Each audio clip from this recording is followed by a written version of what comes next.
రాష్ట్రంలో జరుగుతున్నటువంటి పరిణామాల గురించి అందరికీ తెలిసిందే. ముఖ్యంగా తిరుమల లడ్డు విషయంలో ఎలాంటి రాద్ధాంతం జరిగిందో అందరికీ తెలిసిందే. ముఖ్యంగా హిందువుల మనోభావాలను గాయపరిచే విధంగా ఒక తీవ్రమైనటువంటి ప్రచారం సాగింది. సో దీనిపై ఇది చాలా సున్నితమైన అంశం. దీనిపై ఇక ఫుల్ స్టాప్ పెట్టాల్సిన అవసరం ఉందంటూ చాలామంది భావించినా సరే, శాసన మండలిలో నిన్న తిరిగి మంత్రి అచ్చెన్నాయుడు తిరిగి అదే టాపిక్పై మరోసారి రాద్ధాంతం చేసే ప్రయత్నం చేయడమే కాకుండా, ముఖ్యంగా టీటీడీ ప్రతిష్ట కంటే చంద్రబాబు నాయుడు కుటుంబానికి సంబంధించినటువంటి హెరిటేజ్ కంపెనీ ప్రతిష్టే ఆయనకు ఎక్కువగా ఉన్నట్టుగా ఆయన మాట్లాడిన పరిస్థితిని బట్టి అర్థం చేసుకోవచ్చు. సో ఈ వివరాలన్నిటిపై మనతో మాట్లాడేందుకు వైఎస్ఆర్ కాంగ్రెస్ పార్టీ నేత పుణ్యశీల గారు ఉన్నారు. నమస్తే మేడం, బాగున్నారా? నమస్తే సార్. మేడం, ఎలా అర్థం చేసుకోవాలి? నిన్న శాసన మండలిలో మళ్ళీ అచ్చెన్నాయుడు చాలా తీవ్రమైనటువంటి వ్యాఖ్యలు చేశారు. మతాన్ని అప్రతిష్ట చేయడానికి, అపవిత్రం చేయడానికి ఇలాంటి కల్తీ నెయ్యి వ్యవహారం చేసింది వైఎస్ఆర్ కాంగ్రెస్ పార్టీ ప్రభుత్వం అని చెప్పడమే కాకుండా, హెరిటేజ్ గురించి మాట్లాడేటప్పటికీ ఒక విధమైన ఫ్రస్ట్రేషన్కు లోనయ్యారా అని అనిపిస్తుంది. మీరేమంటారు? అంటే సార్, వాళ్ళు చేసినటువంటి ఘోర మహాపాపం ఏదైతే ఉందో బొక్కబోర్లా పడి పళ్ళైతే ఆల్రెడీ రాలిపోయినాయి. 32 పళ్ళు కూటమి వాళ్ళకి ఆల్మోస్ట్. చెప్పేటందుకే నీతులు, చేసేదందుకు కాదు అన్నట్లుగా ఏదో అంటే వీళ్ళ ఫెయిల్యూర్స్ ని కవర్ చేసుకోవటం కోసం భగవంతుణ్ణి కూడా మేము రాజకీయాల్లోకి లాగకుండా ఉండము. మా ఎజెండా ఏంటి? మేం సర్వైవ్ అవ్వాలి. ఎలా అయినా సర్వైవ్ అవుతాం. ప్రజల్ని ఎలా అయినా మోసం చేస్తాం, ఎట్లయినా ముందుకెళ్తామనే ఎటువంటి ఎజెండాతో మాత్రమే ఆ మీటింగులు జరుగుతున్నాయి తప్ప, ఇంకోటి కూడా సార్, ఆ బడ్జెట్ మీటింగుల్ని మనం బడ్జెట్ మీటింగ్ అనకూడదు. ఎందుకంటే రాష్ట్రానికి ఒరిగింది ఏమీ లేదు, కేంద్రం నుంచి వాళ్ళు తెచ్చింది ఏమీ లేదు. సో డబ్బా రేకుల సుబ్బారాయుడు మీటింగ్లు అని చెప్పాలి ఖచ్చితంగా. ఎందుకంటే ప్రజలందరూ కూడా అదే భావిస్తా ఉన్నారు సార్. ఎందుకంటే ఇంత దారుణంగా ఆల్రెడీ పళ్ళు రాలిపోయినందుకు చంద్రబాబు నాయుడు గారే మొన్న మీటింగ్ లో మరి దీన్ని ఆపడం అవసరంగా నేను కూడా భావిస్తా ఉన్నాను. కల్లో కనపడుతున్నాడు భగవంతుడు అని చెప్పని ఏదో చెప్పుకుంటా వచ్చారు. మరి అసలు మొదలు పెట్టింది ఎవరు సార్? అవును కదా, మొదలు పెట్టింది ఎవరు? అసలు పరమ పవిత్రమైనటువంటి లడ్డూ ప్రసాదం కల్తీ కాబడింది అని అంటే అప్రాచ్యపు నోళ్లతో అని చెప్పాలి. మా భాషలో అప్రాచ్యపు నోళ్లతో ఎట్లా మాట్లాడారు. ఇప్పుడు జగన్మోహన్ రెడ్డి గారిని అన్యమతస్థుడు అంటూ ప్రచారాలు మొదలు పెట్టారు.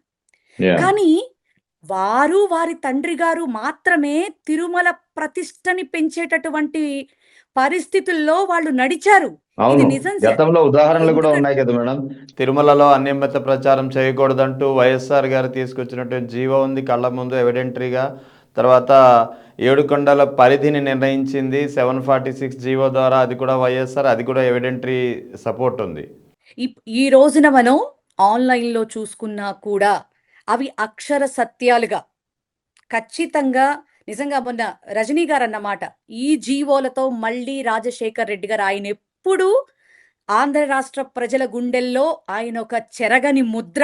ఖచ్చితంగా అంటే భగవంతుడి తర్వాత అంత గౌరవం ఇచ్చేటటువంటి వ్యక్తిగా ఈ రాష్ట్ర ప్రజల గుండెల్లో, ఉభయ తెలుగు వారి గుండెల్లో కూడా ముద్ర వేసుకున్నటువంటి వ్యక్తి.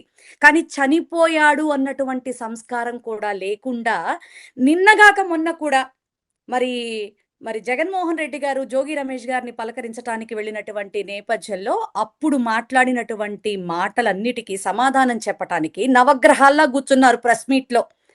కానీ విషయం చూస్తే డొల్ల. అప్పుడు కూడా గౌరవ డిప్యూటీ సీఎం గారు ఎంత దారుణంగా ఈ తిరుపతి విషయం గురించి, ఈ హద్దుల గురించి, సార్ మనకేమీ తెలియకపోతే తెలియదు అని చెప్పటంలో తప్పు లేదండి. మన స్థాయి ఏమీ తగ్గిపోదు, ఖచ్చితంగా తెలుసుకోవచ్చు. ఇప్పుడు మీకు తెలిసింది నాకు తెలియకపోవచ్చు, నాకు తెలిసింది ఇంకొకళ్ళకి తెలియకపోవచ్చు. కానీ ఒక ప్రజాప్రతినిధులుగా మనం, సామాన్య మానవుడు మాట్లాడితేనే ఇది తప్పు, ఇది రైటు అని చెప్పేటటువంటి పరిస్థితుల్లో ఉన్నటువంటి మనమే తప్పుడు వ్యాఖ్యలు, మనమే తప్పుడు వ్యవహారాలు చేస్తూ ప్రజలకి అడ్డగోలుగా దొరికిపోతే అసలు డిప్యూటీ సీఎం పదవి నీకెందుకు ఇచ్చారు అని కాదా? పైగా వాళ్ళ అన్నగారు ఇంకొక మెట్టెక్కి మరి ఒకప్పుడేమో అసలు నేను దేవుణ్ణే నమ్మను, నేను నాస్తికుణ్ణి అన్నటువంటి వ్యక్తి ఈ రోజు నీతి సూక్తులు వల్లిస్తా ఉన్నారు. ఉమ్, వీళ్ళందరూ సనాతన ధర్మ పరిరక్షకులు. ఇది మన దౌర్భాగ్యం.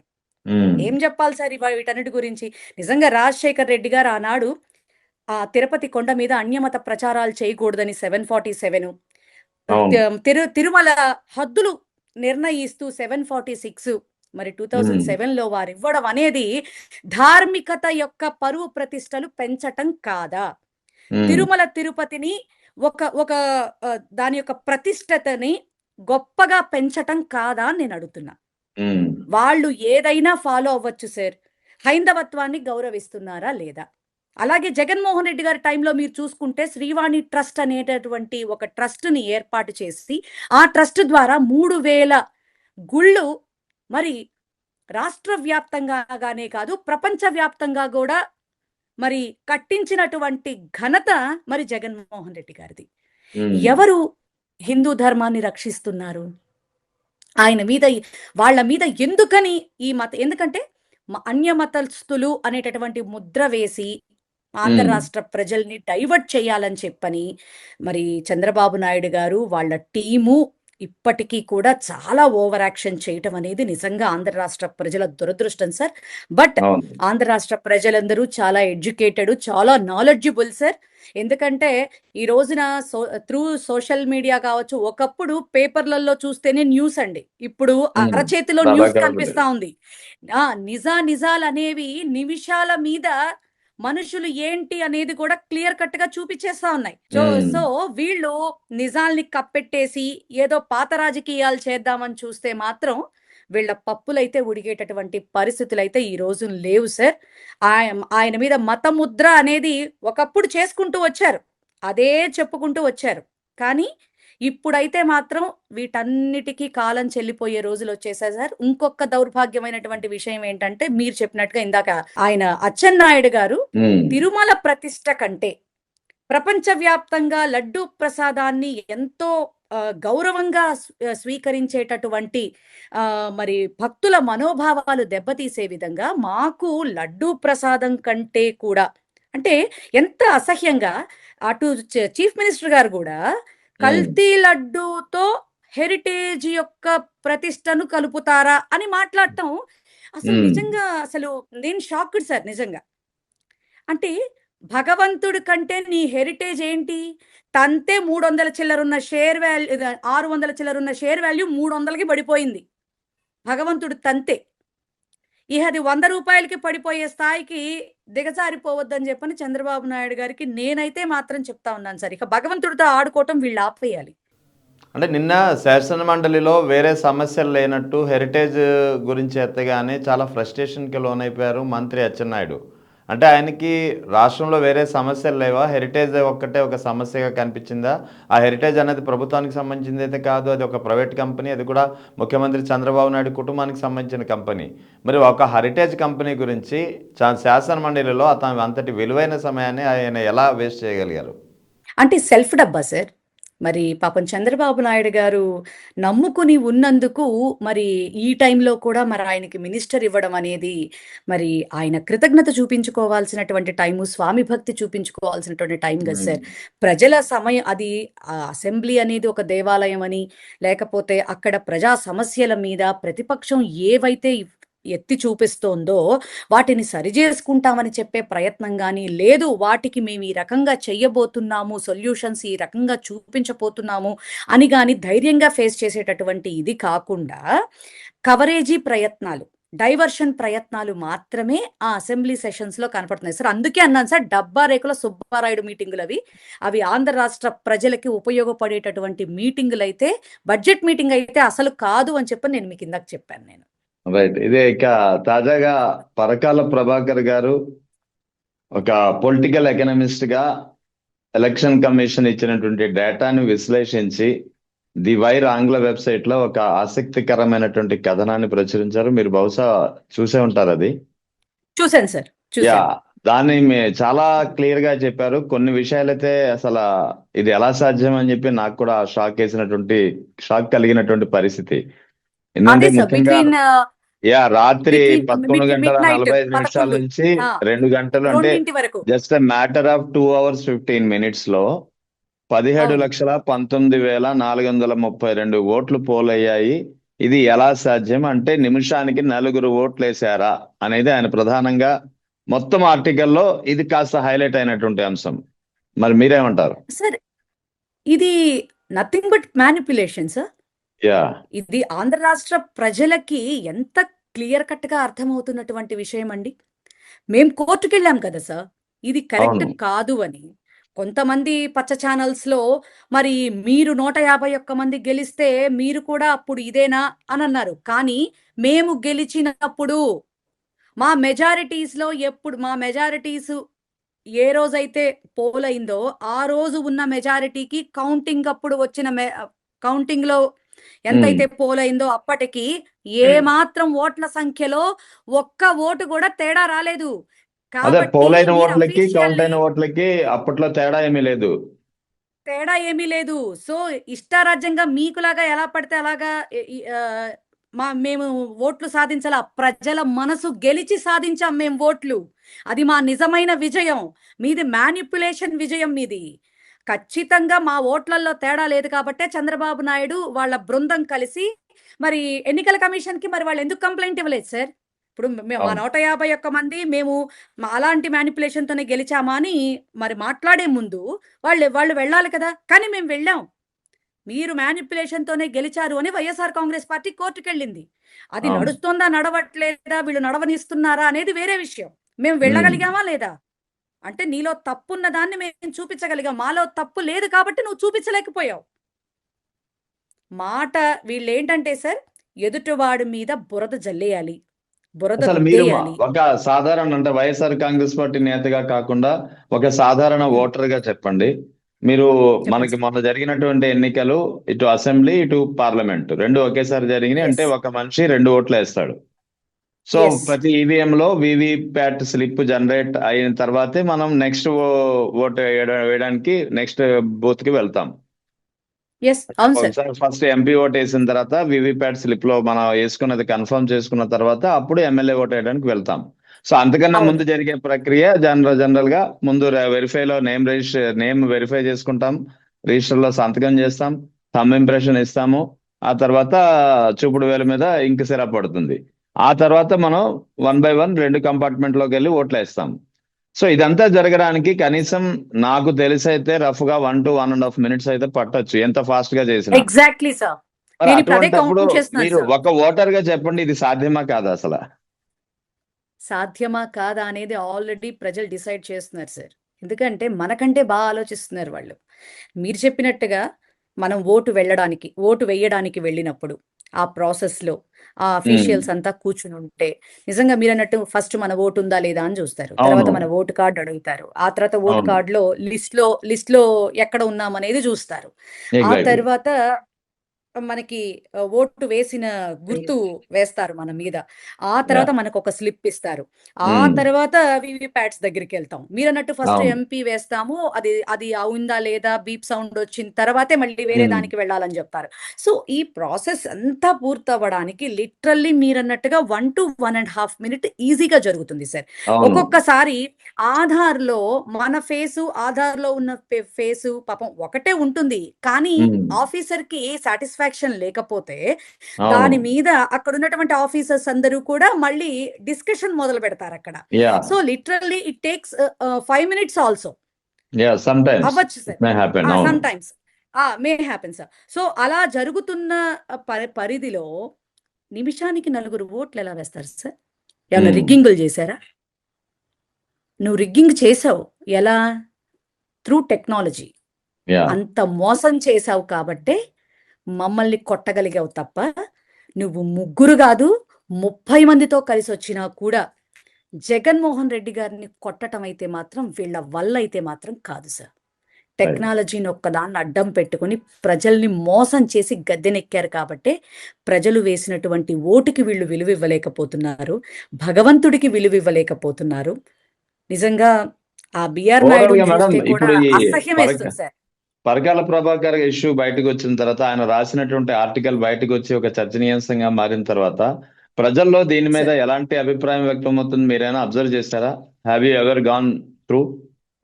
ప్రతి ఒక్కళ్ళు కూడా దాదాపుగా ఇదే మాట్లాడుకోవటం కూడా జరుగుతోంది. ఖచ్చితంగా అంటే ఇప్పుడు ఈయన ఒక క్లారిటీ ఇచ్చేసేటప్పటికి మొన్నటి వరకు అలా కాదులే అని చెప్పని ఒక ఒక ఇదిలో ఉన్న ఒక మాన్యాలో ఉన్నప్పటికీ కూడా ప్రజలకి ఇప్పుడు ఒక ఉమ్, కంప్లీట్ క్లారిఫికేషన్ కళ్ళ ముందు కనపడటంతో వీళ్ళు ఖచ్చితంగా మ్యానిపులేషన్ చేశారు అని ప్రజలు కన్క్లూజన్కి అయితే వచ్చేసారు. ఈసారి ఇటువంటివేవి కూడా జగన్మోహన్ రెడ్డి గారి విజయాన్ని ఆపకూడదు అని చెప్పని ఉమ్, ప్రజలే నిర్ణయం తీసుకుంటున్నారు. చాలా గట్టిగా మనం మన ఓటు హక్కుని కాపాడుకోవాలి, మన ఓటుని కాపాడుకోవాలి అని ఆంధ్ర రాష్ట్ర ప్రజలంతా కూడా ఆలోచిస్తున్నారు. ఎందుకంటే ఇంకొకటి కూడా సార్, రీసెంట్ నిన్న నిన్న జరుగుతున్నటువంటి విషయం ఒకటి మీ దృష్టికి తీసుకొస్తా. ఉమ్, ఎందుకంటే మనకి అంటే సామాన్యంగా పెద్దలు చెప్పే మాట సార్. మనకి ఒక ఆ కష్టంలో ఉన్నప్పుడు ఒక గ్లాసుడు మంచినీళ్ళు ఇచ్చినటువంటి వ్యక్తిని కూడా ఉమ్, చచ్చిపోయేంత వరకు కూడా మనం మర్చిపోకూడదు. మనం యా, ఖచ్చితంగా కృతజ్ఞతతో ఉండాలి అని చెప్పని. ఉమ్, కానీ సచివాలయ వ్యవస్థ అనేది క్రియేట్ చేసి ఉమ్, 1,50,000 మందికి ఉద్యోగాలు, సచివాలయ పర్మనెంట్ ఉద్యోగాలు ఇచ్చి ఉమ్, వాళ్ళకి భుక్తి చూపించి జీవన విధానం చూపించినటువంటి జగన్మోహన్ రెడ్డి గారిని మోసం చేసి పైగా త్రూ చాలా ట్రాన్స్పరెంట్ గా సార్, ఉమ్, ఓన్లీ మా వాళ్ళు మీ వాళ్ళు అని కాకుండా ఆంధ్ర రాష్ట్ర యువతకి ఉద్యోగాలు ఇవ్వాలి అనుకున్నాడు, ఆయన ఇచ్చాడు. కానీ వాళ్ళు చేసినటువంటి పనికి, జగన్మోహన్ రెడ్డి గారికి చేసినటువంటి ద్రోహానికి ఎందుకంటున్నానంటే సార్, ఉమ్, వాళ్ళు కూడా ప్రజలకి ఉన్నది ఉన్నట్టు జగన్ గారు చేసినటువంటి మంచిది, ఎందుకంటే ఆ వ్యవస్థని నమ్మాడు, వాలంటీర్స్ నమ్మాడు. ఉమ్, కానీ వాళ్లే మోసం చేసి జగన్మోహన్ రెడ్డి గారికి ద్రోహం చేశారు. ఎందుకంటే ఆయన చేసినటువంటి మంచిని, ఎందుకంటే ఆయన ఉమ్. ప్రకటనలకు ఎక్కువ విలువ ఇవ్వలేదు సార్. ఆయన చేసినటువంటి మంచి పనులు ఏవైతే అవును, ఉన్నాయో అవును. వాటన్నిటిని ఎక్స్పోజ్ చేసుకోవటానికి ఆయన ఉమ్, అసలు టైం ఇవ్వలేదు సార్. సో ఉమ్, మేము ఆ ఒక్క విషయంలో మా నాయకుడు చెప్పినటువంటి మాటతో మేము కూడా ఖచ్చితంగా ఏకీభవించాల్సినటువంటి పరిస్థితి, మేము చెప్పుకోలేకపోయాం, ఇది వాస్తవం. అవును. ఆ చెప్పుకోలేని తనంలో ఈ సచివాలయ వ్యవస్థకు సంబంధించిన వాళ్ళు కూడా ఈ రోజున ఏమైంది సార్, భగవంతుడు చూస్తూ ఊరుకుంటాడా? ఉమ్, చేసిన ద్రోహానికి అవును. రోడ్డు మీదకి వచ్చి మాకు కుటుంబాలు ఉన్నాయి, మమ్మల్ని ఉదయం 7 గంటలకి మీరు మమ్మల్ని ఆఫీసులకు రమ్మని చెప్తే రాత్రి 9 గంటలకు ఇళ్ళకెళ్తే మేము ఇక ఇంట్లో మా పసిబిడ్డల్ని కానీ మా భర్తల్ని కానీ మా కుటుంబీకుల్ని కానీ మేము ఏ రకంగా ఫ్యామిలీస్ మెయింటైన్ చేసుకోవాలని ఈ రోజున రోడ్డు మీదకి వచ్చి గోల రైట్, గోల పెడతా ఉన్నారు. Right madam. So thank you. నిజంగా మనకి ఈ రీసెంట్ గా తెలిసిన విషయం కూడా సార్, సైలెంట్ గా ఈ లడ్డు ఇదిలో జనాల్ని ఈ ఒక్క విషయంలో ఉంచేసి, ఈ మేనియాలో ఉంచేసి నాకు ఆ క్లారిటీ కూడా నేను ఇంకా తీసుకోలేదు సార్. నేను నెక్స్ట్ టైం మళ్ళీ వచ్చినప్పుడు ఓకే, మీకు రైట్. వివరాలతో షూర్, సహా షూర్. తెలియపరు సార్. లేబర్ యాక్ట్ లో 8 అవర్స్ ని 12 అవర్స్ గా పెంచేసి ఉమ్, పని ఒత్తిడి పెంచినటువంటి మహానుభావుడు చంద్రబాబు నాయుడు గారు. యా, దాని క్లియర్ డీటెయిల్స్ అన్ని కూడా డెఫినెట్లీ నేను మీకు నెక్స్ట్ సెషన్ లో షూర్. నేను మీకు తెలియపరుస్తాను సార్. మాట్లాడదాం. Thank you madam. Thank you. Sure sir. ఇక రిషికొండ వ్యవహారం, ముఖ్యంగా రిషికొండలో వైఎస్ జగన్ ప్రభుత్వానికి సంబంధించినటువంటి ఒక అద్భుతమైనటువంటి ఒక కట్టడం కట్టారు. దీనిపై పెద్ద ఎత్తున విమర్శలు వచ్చాయి. కానీ అదే విశాఖలో గీతం యూనివర్సిటీకి ప్రభుత్వ భూములు, వేల కోట్ల రూపాయలను విలువ చేసే భూముల్ని అప్పనంగా కట్టబెట్టుతుంటే ఎవరు ఏమీ మాట్లాడని పరిస్థితి. వీళ్ళు అధికారాన్ని అడ్డం పెట్టుకుని ఇక్కడ అమరావతి ప్రజల్ని, రైతుల్ని ఇక్కడ మోసం చేస్తా ఉన్నారు. త్రూఅవుట్ రాష్ట్ర ప్రజలందరినీ కూడా ఏమారుస్తున్నారు సార్. వీళ్ళకి 1750 కోట్లు పెడితే ఆల్మోస్ట్ 17 మెడికల్ కాలేజీలు కూడా పూర్తయిపోయేటటువంటి పరిస్థితి. అవును. ఇప్పుడు ఇదే రిషికొండ భవనానికి వెచ్చించినటువంటి 490 కోట్లు ఏవైతే ఉన్నాయో అవి ఖర్చు పెట్టుంటే 2 మెడికల్ కాలేజీలు పూర్తవుతాయి కదా అని మాట్లాడేటటువంటి చంద్రబాబు నాయుడు గారు మరి 5,000 కోట్లు విలువ చేసేటటువంటి భూమిని వైజాగ్లో మరి వాళ్ళ బావుమరిది గారి ఇంకొక చిన్నల్లుడికి ఇచ్చేటటువంటి ప్రయత్నం, అది సార్ వైజాగ్ విఎంసిలో తీర్మానాన్ని ప్రవేశపెట్టి మరీ అఫీషియల్ చేసి మరీ అప్పగిస్తున్నటువంటి వైనం. ఇది ఎంత దారుణం సార్. వీళ్ళు దాచుకుందామా దోచుకుందామా అనే కాన్సెప్ట్ లో వీళ్ళు అడుగడుగునా ముందుకెళ్తూ అంతకు మించి ఒక స్టెప్ ముందుకేసి మీడియాల ముందుకొచ్చి లోకేష్ బాబు గారు ఎస్ నేను 99 పైసలకే ఇస్తా, నన్నెవరు అడుగుతారు, అసలు ఊరికినే ఇచ్చేస్తా, మీ తాతగారి సొమ్ము అయితే కదూ. ఆంధ్ర రాష్ట్ర ప్రజలు ఇదే అనుకుంటున్నారు సార్. మీ తాతగారు ఖర్జూర్ నాయుడు గారు ఇచ్చిన సొమ్ము అనుకుంటున్నావా, లేకపోతే నీ రెక్కల కష్టం అనుకుంటున్నావా, లేకపోతే చంద్రబాబు నాయుడు గారు కష్టపడి చెమటోడ్చి సంపాదించినటువంటి రెక్కల కష్టం అనుకుంటున్నారా ఈ లోకేష్ గారు? ఉమ్. ఆంధ్ర రాష్ట్ర ప్రజలు నవ్వుకుంటున్నారని గాని ఆలోచిస్తున్నారు గాని ఇట్లాంటి వాళ్ళకి ఓట్లేసి మనం తప్పు చేశామన్న ఫీలింగ్ లోకి ఆంధ్ర రాష్ట్ర ప్రజలు వచ్చేసారని గాని వీళ్ళకి ఇంత కూడా ఆలోచన అయితే లేదు సార్. సో ఇక భూముల్ని ఇందాపూర్ దోచుకునే ఇందాపూర్ మిల్క్ డైరీకి తాజాగా టీటీడీకి సప్లై చేసే నెయ్యిని కేజీ 658 రూపాయలకి కట్టబెట్టారు. చాలా సైలెంట్గా జరిగిపోయింది. అయితే ఇదే ఇందాపూర్ మిల్క్ డైరీ 2015లో 302 రూపాయలకి అనుకుంటా సరఫరా చేసింది. ఆ తర్వాత 2016లో రిజెక్ట్ అయింది. అంటే ఒకసారి రిజెక్ట్ అయిన కంపెనీకి ఆల్మోస్ట్ డబల్ కంటే ఎక్కువ రేటుకి తాజాగా కట్టబెట్టారు. దీన్ని ఎలా అర్థం చేసుకోవాలి? అంటే రాజు తలుచుకుంటే దెబ్బలకు కొదువా అంటారండి. సో వాళ్ళు 10 మంది కలిసి నందిని పందంటే పందైపోతుంది అనుకుంటున్నారు, పందిని నందంటే నందైపోతుంది అనేటటువంటి ఫీల్లో చంద్రబాబు నాయుడు గారు వాళ్ళ బృందం ప్రస్తుతం నడుస్తూ ఉంది. ఇప్పుడు వీళ్ళ హయాంలో టెస్టులు చేశారు, వీళ్ళ హయాంలో మా మీద నిందలేస్తే వైవి సుబ్బారెడ్డి గారు సిబిఐకి వెళ్ళారు. సో వీళ్ళ హయాంలో శాంపిల్స్ టెస్ట్ చేస్తే వీళ్ళ హయాంలో నెయ్యిలో పలానా కెమికల్స్ ఉన్నాయి కానీ వీళ్ళు వాడినటువంటి చెప్పినటువంటి సొల్లు కబుర్లు ఏవైతే ఉన్నాయో జంతు కొవ్వులు అనేటటువంటి అలాంటి మాటికి మాట్లాడటం కూడా నిజంగా చాలా బాధాకరంగా ఉంది సార్. సో అందుకే నేను దాన్ని మామూలుగా చెప్తా ఉన్నా. వీళ్ళు మాట్లాడినటువంటి తప్పు మాటలు ఏవైతే ఉన్నాయో అవేవి కూడా లేవు అని చెప్పడం జరిగింది. ఎప్పుడో ఏఆర్ డైరీ అని చెప్పని దాని గురించి మాట్లాడుతూ బోలే బాబా అన్నారు, అదన్నారు, ఇదన్నారు. ఆ బోలే బాబా డైరీ కూడా 2018లో వీళ్ళ ఆశీస్సులతో వచ్చినటువంటి ఇదే. కానీ ఇప్పటికిప్పుడు చూస్తే మరి దీని వెనకాల మొత్తం కూడా ఈ స్కామ్ కి మొత్తం అంటే భగవంతుణ్ణి కూడా అడ్డం పెట్టి ఫస్ట్ ప్రసాదం కల్తీ దగ్గర నుంచి అల్టిమేట్ గా హెరిటేజ్ కి ఇందాపూర్ కి త్రూ ఇందాపూర్ హెరిటేజ్ కి లాభం చేకూర్చుకోవటం కోసం ఈ నెయ్యి డ్రామా అనే దాన్ని ప్రసాదం దగ్గర నుంచి మొదలు పెట్టారు అన్నటువంటి విషయం మనకి ఇప్పుడైతే మాత్రం చాలా క్లియర్ కట్ గా తెలుస్తోంది మనకి.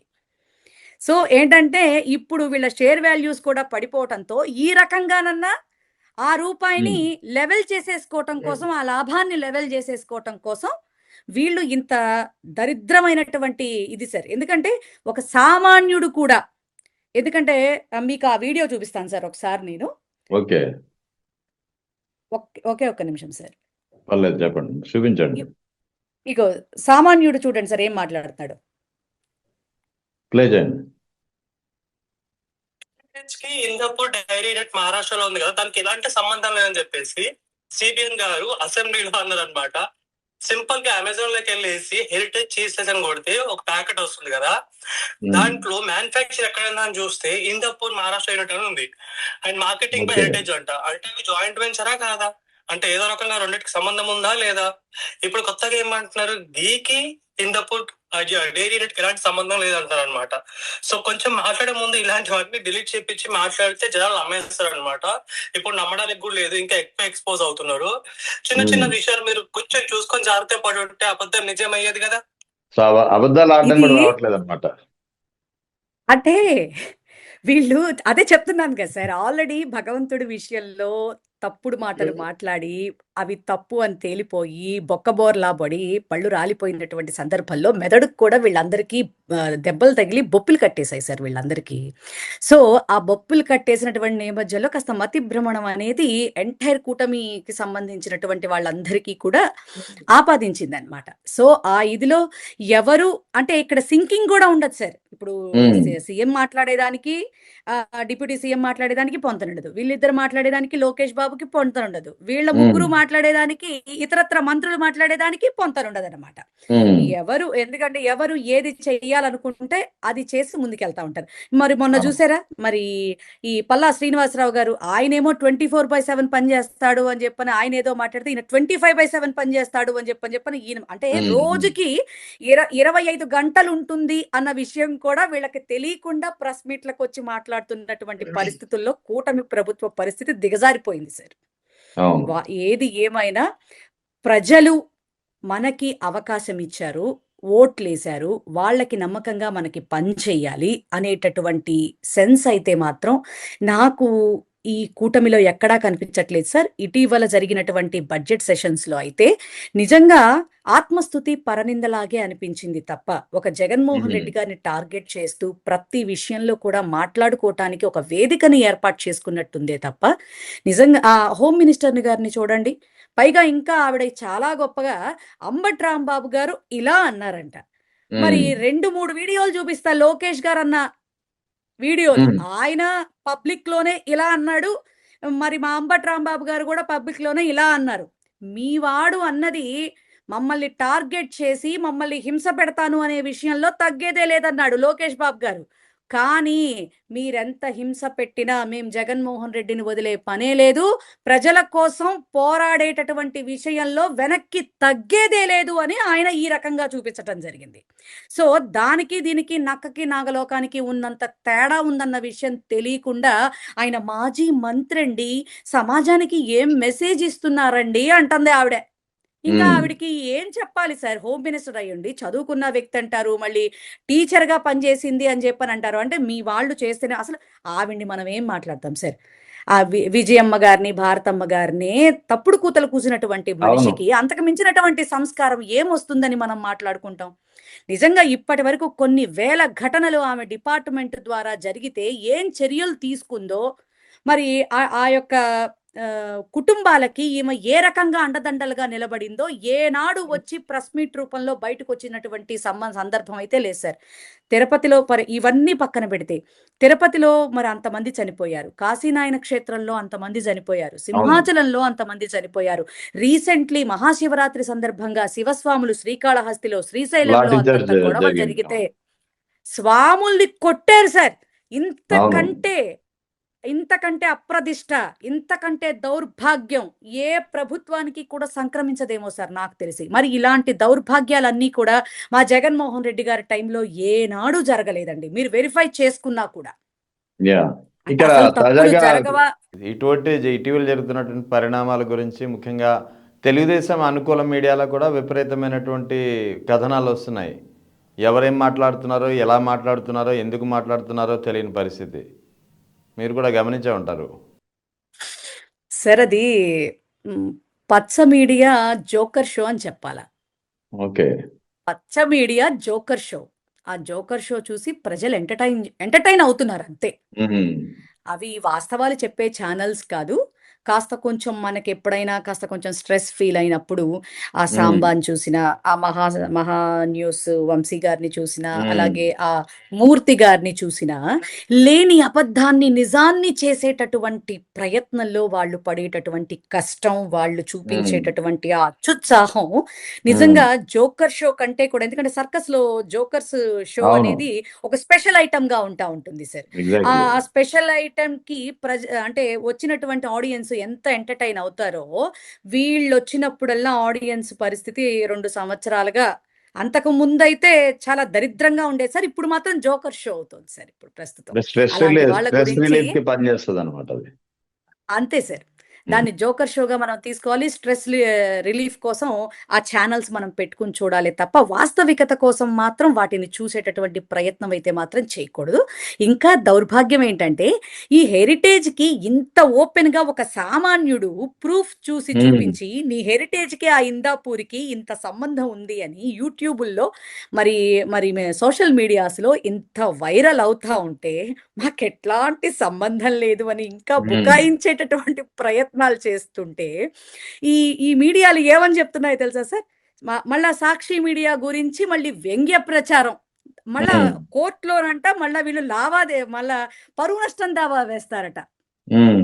నిజంగా ఒక సామాన్యుడు ప్రవేశపెట్టినటువంటి ఈ ప్రూఫ్‌లు తీసుకెళ్ళి గనక కోర్ట్‌లో సబ్మిట్ చేస్తే హ్మ్. హెరిటేజ్ పరిస్థితి ఏమవుతుంది అనేది కూడా అవును. ఒకసారి చంద్రబాబు నాయుడు గారు, పచ్చ మీడియా వాళ్ళు ఒక్కసారి ఆలోచించుకోవాలి.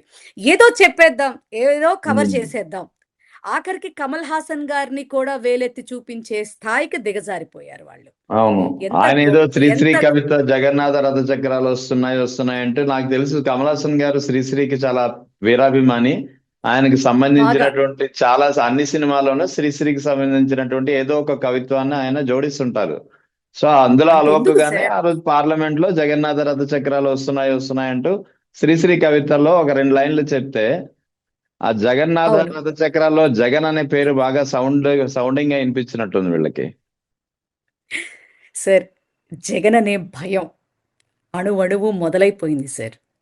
అందుకే జగన్నాథ రథచక్రాలు అనడంతోనే జగన్ ఎక్కడ నిజంగా ఆ రథచక్రాల మీద వచ్చి వీళ్ళ పార్టీని కూకటి వేళ్లతో సహా తొక్కి అవతల తీసేస్తాడో, ఎక్కడ పారేస్తాడో అన్నటువంటి భయం ఉమ్, వాళ్ళకి స్టార్ట్ అయిపోయింది. కాబట్టే కమల్ హాసన్ గారు చెప్పినటువంటి శ్రీశ్రీ మాటని కూడా ఆకళింప చేసుకోలేకపోయారు వాళ్ళు.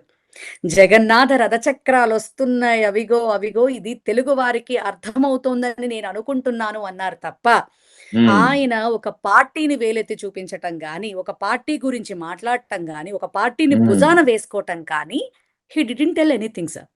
అవును. కానీ అంటే గుమ్మడికాయలు దొంగ ఎవడయ్యా అంటే భుజాలు తడుముకున్నట్టుగా మనకి ఇక్కడ జగన్మోహన్ రెడ్డి గారంటే, ఎందుకంటే ప్రతిపక్ష హోదా ఇస్తే, ఎందుకంటే ఇవ్వకపోతేనే బయట నుంచి ప్రెస్ మీట్ల రూపంలో గొంతులో తడ ఆరిపోయేలా చేస్తున్నాడు.